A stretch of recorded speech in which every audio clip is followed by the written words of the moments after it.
Alright, what is up everybody? Welcome back to Naturally Stunning F4I. And you're probably wondering why I'm in the car.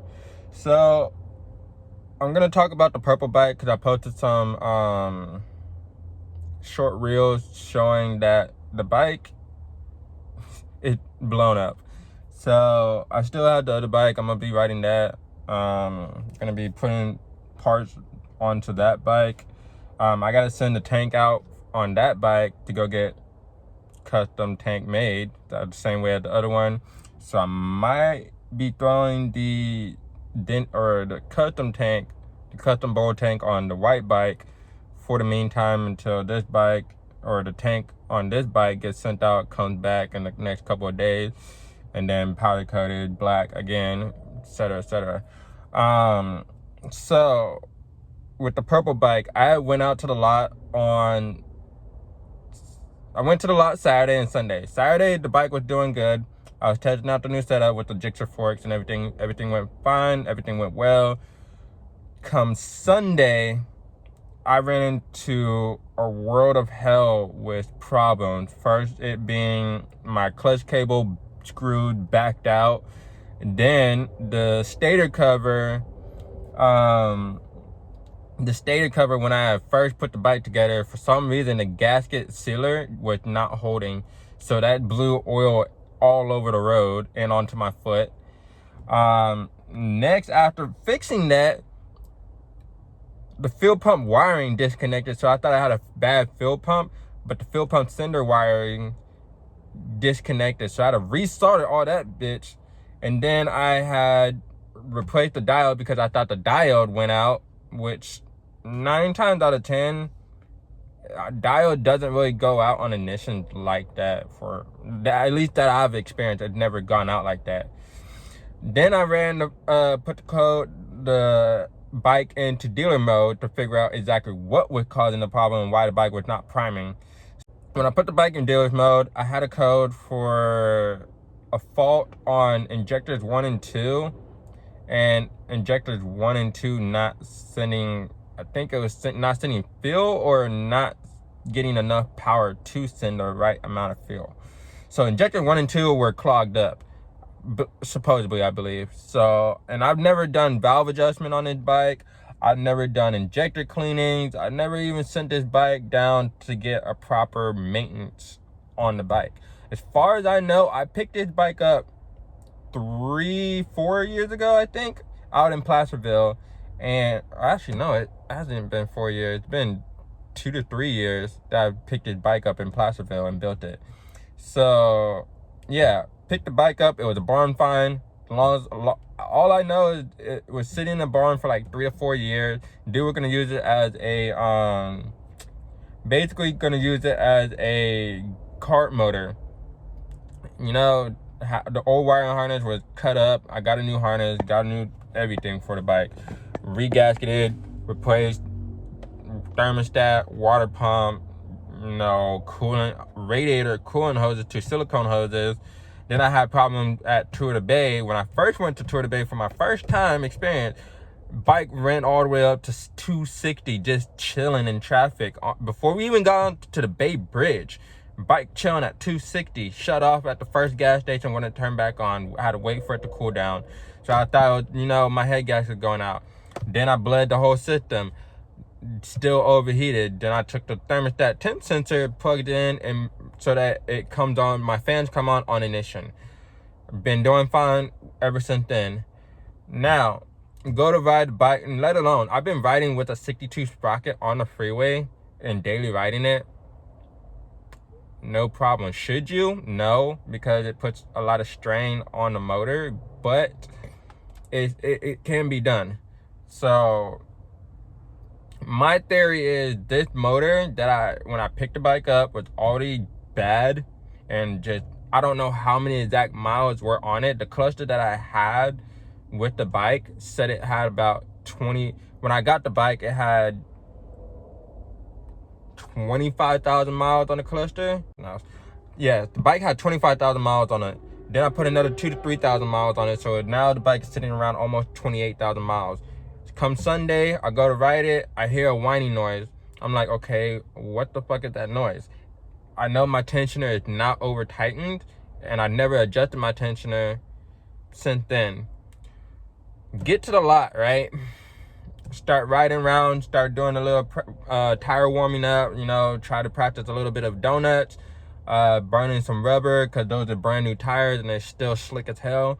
Go to practice sit downs again.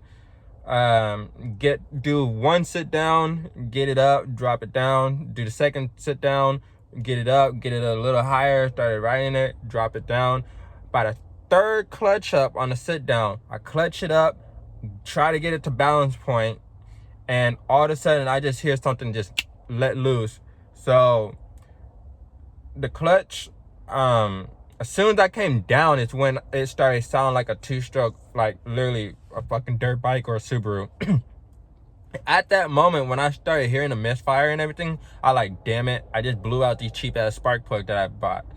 And mind you, I normally use NGKs, you know, XLs, the Iridium, top of the line Iridiums, whatever, that last the longest. But since the prices of everything in California and everywhere is just going up on prices, mainly it's affecting Californians, the price of everything had gone up. Spark plug NGKs used to be $10. Now them bitches are $22 a piece. So I was like, you know what? I'm not about to drop $100 on some fucking spark plugs on a 4-cylinder. You know, I'm just gonna go get some, you know, auto lights. You know, got some copper auto lights, put them in there. The other bike run fine. Pull those spark plugs out, pull the coil packs out, tested the spark. Spark is great. Looked at the coil, or looked at the spark plugs. Spark plug's still brand new. Still got the, you know, regular, what is it?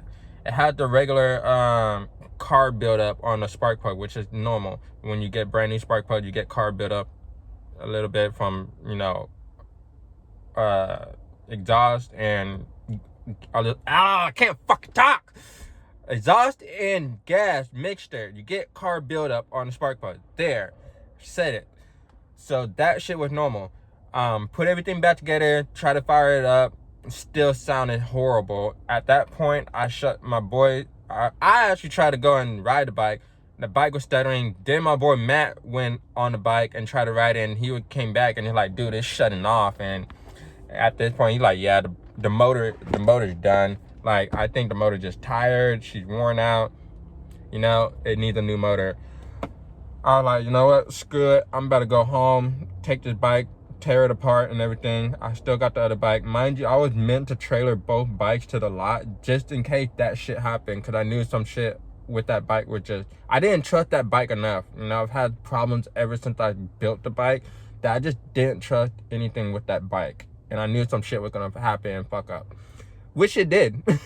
I'm not too surprised about it. I'm not mad about it. I knew it was gonna happen at some point. I was hoping it was later, not sooner. But my perspective of it, I was hoping for the head gasket to go out and not the whole entire motor throwing a bearing. Like, something bottom end wise just exploded on itself. And it might have been a bearing just exploded, or slit the bearing and exploded. Because when I took the motor apart and I went down to my new job with my boy Vaughn over at Specialty, we looked into the motor and there's metal shavings and there's scratches all over the bottom block and the crank. So that motor is not even worth like tearing apart, replacing, or rebuilding. I'm just gonna buy a brand new motor that has literally 2 to 5K miles and high ass compression, 240. I'm planning to pick that up hopefully next weekend if I can. If I have the extra cash, then, you know, we could throw that bike up. My goal is to get the bike up and running before, you know, the street division ride. But if it doesn't, you know, I got a whole nother bike to put the tank on and the handbrake kit on and rebleed everything. Moving forward, I'm gonna try to be more consistent now. I don't have a camera. I'm using my phone right now, but I am trying to get a DJI Action 5 Pro camera so that I can put it on my helmet and actually be able to motovlog again. Because me not having a camera on my helmet and not being able to, you know, vlog or videotape my progression really is kind of agitating to me, because I'm trying to progress and shit with the bike. Me having bad luck with the bike lately, it just, it's killing the whole vibe. So I'm doing what I can, but at the same time, I'd rather record as much as I can, and I can't. So I'm gonna show you the motor and where we're gonna go from there. So yeah, now I have a whole back seat full of parts. These forks are actually gonna go onto the white bike once I get the front axle. The wheels in there. These tires are for a homeboy that I gotta drop off tomorrow. The Graves exhaust for the purple bike that's in there. So with this motor, right, and I actually fit a whole motor in the back of my trunk. I'm gonna be taking the covers off. I'm gonna take the headers off. I'm gonna take the valve cover off. I'm not keeping the throttle body because the throttle body is bad. The TPS is bad on it. I am gonna keep the injectors, but I gotta run them to my job and use a Motion Pro injector cleaner and clean them all out, and then have them pressure tested as well.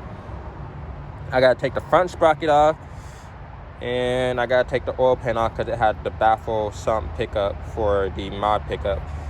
But yeah, I don't know if you can see inside there, but I wish I had a light. Matter of fact, let me improvise some shit. I don't know if you can see inside that, but basically, right, inside there, just kind of see it, but there's scratch marks in there and everything along the crank, and yeah, no good. But yeah, no, on the other hand, this is how it is right now. That tank I might put on the purple bike. I mean, not the purple bike, the white bike. Take the purple off and put the black and white tank grip on it, and then paint the fairings on this one and the cage on that one, or pick up the new cage, sub cage. But yeah, shit happens. It is what it is. Moving forward. But yeah, so that's pretty much where we're at with the purple bike. And with the white bike, you know, it runs so smooth. It's almost, I would say not almost, but damn near like my first F4I that I got. And I might pick that back up eventually, once I get some extra funds and not having to blow up fucking bikes and motors and shit like that and all these other bills. But yeah, I plan on getting that bike back. Yeah, I'm looking to go and grab another motor soon and get that bike back up and running as fast as possible. In the meantime, I'm going to be riding the white bike and just practicing sit downs and probably doing some stand-ups. If I can't get the forks on, the huge difference that I've noticed between fork setup, between the stock setup and the Gixxer setup, the Gixxer forks are about 2 inches taller or 1.5 inches taller, and they're a lot heavier, which in advance between the 954 and the Gixxer 1000, so like 750 forks, you would have thought the Gixxer forks would have been lighter because of the titanium fork tubes or whatever. I can feel the weight when I'm doing stand-ups, so it's just something I gotta get adjusted to and work with it, you know. As far as the bar setup though, I like the bar setup. It feels way comfortable. It's way easier to do sit downs, stand-ups. Just the forks are fucking with me with that right now, but other than that, like I said, it's a lot more seat time to do. I have been out for like a couple of months just because of bike issues, and the last time I was at the lot progressing, trying to do fucking knee knockers, I went over the bars, fucked up my neck. Neck's fine now, but after that, after another 2 months of recovering from that, I go back out and try to do some progressive session again. Started progressing, fucking flipped the bike doing a scrape, and the cage broke off in the stator cover. So yeah, it's just like I got the worst luck right now with that bike, that purple bike. So anywho, that's pretty much it for today's vlog. I'm just giving y'all a little update on what happened, and we're gonna try to be more consistent with vlog, pushing more vlogs out. Now that I have more time and not so much busy with work and everything like that, I'm getting back to 2 to 3 vlogs a week and moving forward. See y'all next time.